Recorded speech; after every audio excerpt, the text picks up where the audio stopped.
choses changent. Il faut s'y mettre à plusieurs. Vous là-bas dans le fond, vous là-haut, vous, nous et tout le monde, ensemble, ensemble.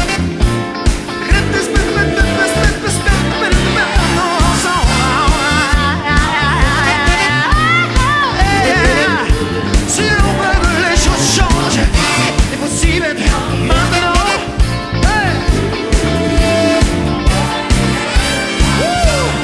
Si l'on veut, yeah, yeah.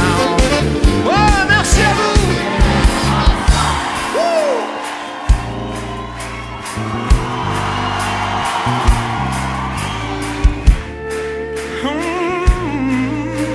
Ouais.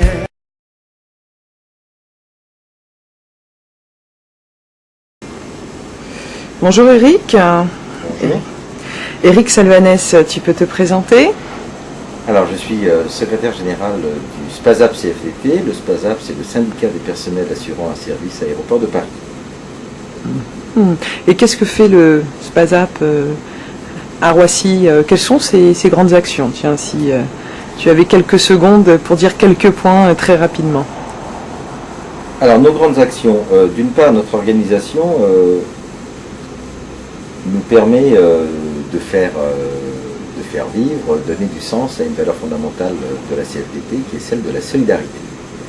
Notre organisation en section, dans les filiales et dans les sous-traitants, chez les sous-traitants au aéroport de Paris et maître d'œuvre, nous permet de réaliser, de comprendre et de construire des revendications qui impliquent l'ensemble des salariés de ces différentes sociétés, parce qu'ils vivent dans le même environnement et qu'ils connaissent les mêmes difficultés concernant leurs conditions de travail.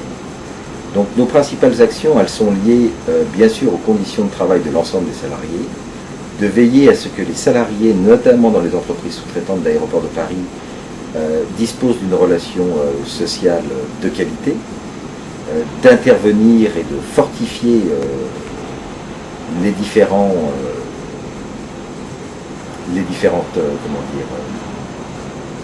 instances représentatives du personnel qu'il doit y avoir dans ces entreprises.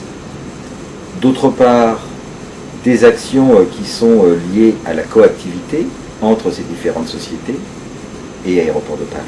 Qu'est-ce que tu entends par coactivité? Ce qu'on peut considérer comme coactivité. Aéroports de Paris développe des instruments et des procédures de contrôle de qualité, sûreté, sécurité, qui parfois se relèvent extrêmement contraignants et très difficiles dans l'exploitation au quotidien. Donc il faut veiller à ce que de part et d'autre les choses soient supportables et intelligemment faites. L'autre aspect et une action que l'on cherche à développer depuis un certain temps, c'est une action d'un aspect sanitaire qui est celle de la qualité de l'air. Il y a un problème sur les aéroports, puisque ces aéroports sont considérés quand même comme des zones particulièrement polluées, et ce sont des choses que nous essayons d'établir. La défense des salariés, et notamment dans la perspective des élections des prud'hommes, c'est d'appeler, parce qu'on a ce réseau dans toutes ces entreprises, solliciter les salariés. Il faut savoir que l'aéroport de Roissy aujourd'hui c'est plus de 100 000 salariés, que chaque année 1 million de passagers supplémentaires correspond au moins à 1500 emplois directs et le double d'indirects. Donc il y a un réservoir énorme avec des problèmes qui sont concernant les contentieux que l'on voit dans le monde du travail, qui suivent l'ascendance de cette courbe d'emploi, à savoir des problèmes concernant les salaires, les licenciements, la précarisation des situations, le recours abusif à l'intérim ou au CDD, et puis également tout ce qui est lié au transfert de marché, sur lesquels à chaque fois il y a de quoi intervenir. Est-ce que on peut aller un peu plus loin là, sur les transferts de marché? Tu veux dire par là que des entreprises cèdent leur marché à d'autres entreprises, c'est ça? Alors pour Aéroports de Paris, en fonction des activités, les marchés sont renégociés tous les 3 ans ou tous les 5 ans. Oui. Pour des raisons de concurrence, on remet un petit peu en jeu l'entreprise détentrice du marché à l'occasion de son renouvellement. À chaque fois, donc, il y a un appel d'offres qui, malheureusement, est favorable au moins 10 ans, qui, lui, à chaque fois, va chercher à limiter au mieux ses coûts dans la reprise du personnel ou dans l'organisation du travail. Et qu'est-ce que ça implique concrètement pour les salariés? Ça peut impliquer des modifications profondes de leurs conditions de travail et parfois, en fonction des métiers, notamment je pense à la sûreté, où les obligations conventionnelles sont de reprise de 85% du personnel, donc des gens qui restent sur le carreau. Dans d'autres secteurs d'activité, il y a conventionnellement des choses qui font que les personnels sont repris à 100%. Mais à chaque fois, il faut bien veiller que dans le renouvellement du marché, on retransfère une activité à périmètre équivalent.